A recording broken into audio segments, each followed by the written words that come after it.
from the Digibros, and we're back out at part 2 of our review of the One Piece starter decks. This time we're going to be looking at green. You guys already know Digibros, Levi, and Digimon absolutely loves green. I have a feeling he's going to be huge on green. Moving forward in One Piece, not gonna lie, green has some really cool cards I've been looking into myself. You know, I'm also a partial green player in Digimon, but red best deck, baby, you already know this. That being said, we're going to go on and take a look at these absolutely awesome green cards. It is going to be the worst generation. You guys already know the worst generation. It's the same rookie pirates who ended up on Saba Odi the same time Luffy and the Straw Hats did. They all gathered bounties of over 100,000, you know, by the time they got there at the end of Paradise, the first part of the Grand Line. You know this already. Or if you don't, there's some, you know, for those of you who are just new to the card game, aren't lowered up on One Piece, that's what the worst generation is. So for their leader, we do have Captain Eustace Kid. He's a really strong leader, and his art is amazing. That's one thing. Like, I absolutely love the art of the game. It's a combination of manga panels, anime stills, and original art. This is one of those original art. Same with the Luffy leader that we looked at last time. So he does have 5 life, 5k attack, and he does have the skill activate main once per turn. 3, you may risk a specified number of Dawn cards in your cost area. You may trash 1 card from your hand, set this leader as active. So that's really cool. Getting some really good aggression with your leader. As we saw with the Luffy in the last video, he was able to take some of your rested Dawn cards, give them plus DP. By this one being able to swing over one of your opponent's you know, weaker characters, restand them, swing over another one, or being able to swing for game with him, or whether you swung in their last life, restored them, swung in. Really strong card. Eustace Captain Kin here is definitely a really good leader for green. Alright, so first up, we do have Vito here, 3 drop 5k.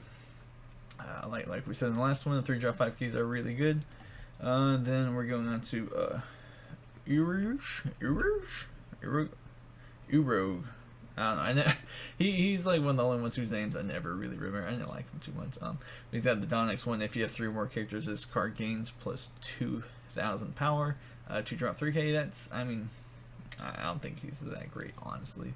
But we do have the Capone Gang Beige here. 1 drop 1k blocker, just like Chopper. Like we said in the last video, those are good cards. Alright, so we do have the Killer here. So he does have an on play, KO one of your opponent's rested characters with a cost of 3 or less. And then he also has the Trigger Play this card. Really solid card. I've seen a bunch of green and red-green list from Japan playing this card. He also does have the plus 1k counter.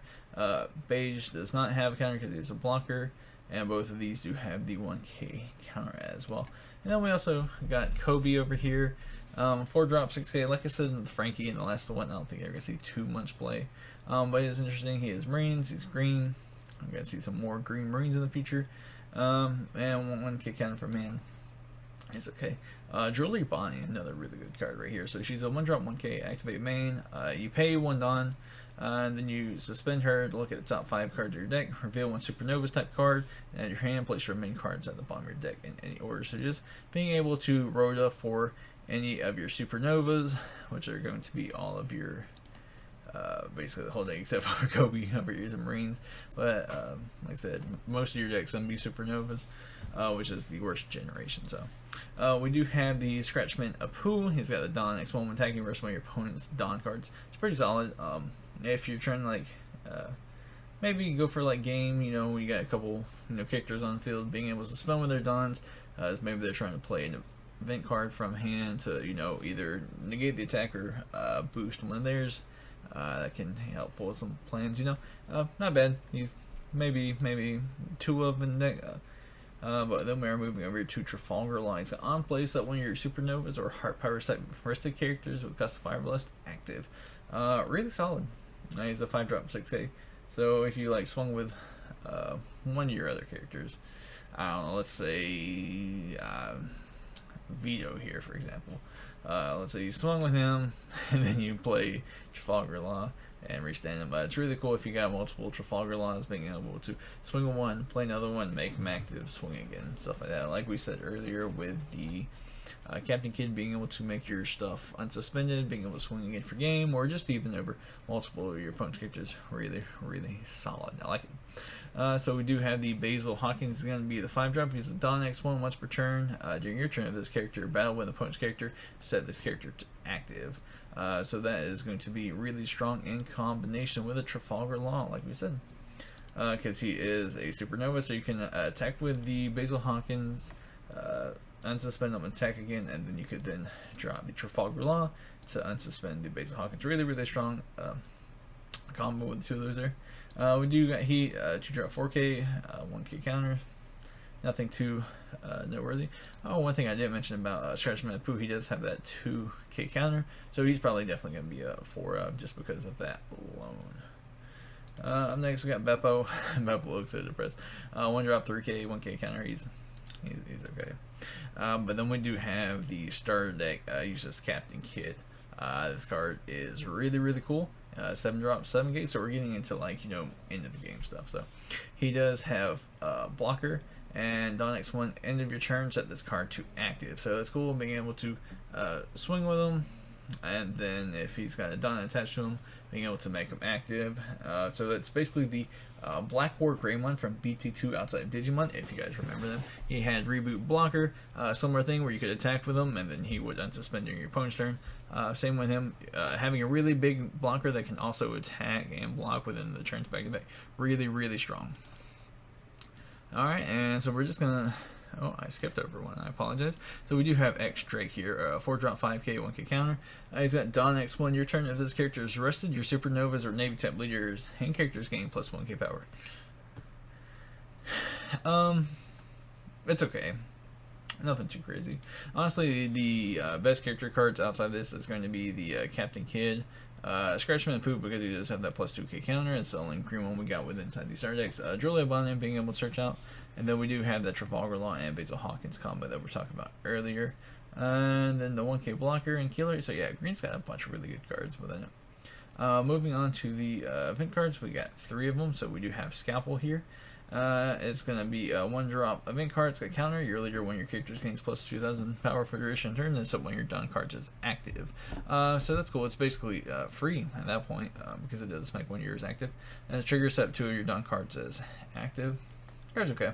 Like we said about the guard point last one, the counters that boost the DP are pretty solid, especially this one considering it's free because you do set one of your Dawn cards as active, so you pay it for 1 and then you make it active. So I don't see why you wouldn't play it. Alright, then we got Repel. It's counter. Your leader or one of your characters gains plus 4,000 power during the battle, then set one of your Dawn cards to active. So it's just a 1-drop at that point. Pretty solid, like we said.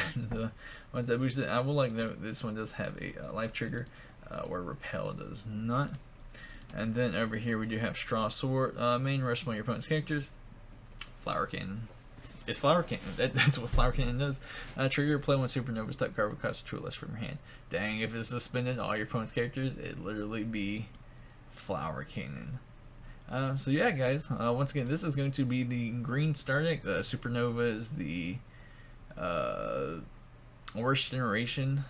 Once again, green's got some really cool cards that you can mix with the set once it comes out, but green's looking pretty strong. It does have that really good uses Captain Kidd and that really cool Trafalgar Law and Basil Hawkins combo. Green's just got a bunch of really cool and strong cards to start off with. So once again, I am Noah from the Digi Bros, looking like One Piece Bros at this point, but really cool cards. I know Digi Bros Levi is super excited to play green, a bunch of suspending your opponent's stuff, their Dawn and their character stuff. Just really control heavy. Digi Bros Levi has always been a fan of the control style gameplay. So yeah, once again, we will see you guys in the future. If you like the One Piece card game videos, if you want to see future One Piece card game, make sure to smack that like button, subscribe to the channel, and we're gonna have the One Piece card game. So make sure to subscribe, guys.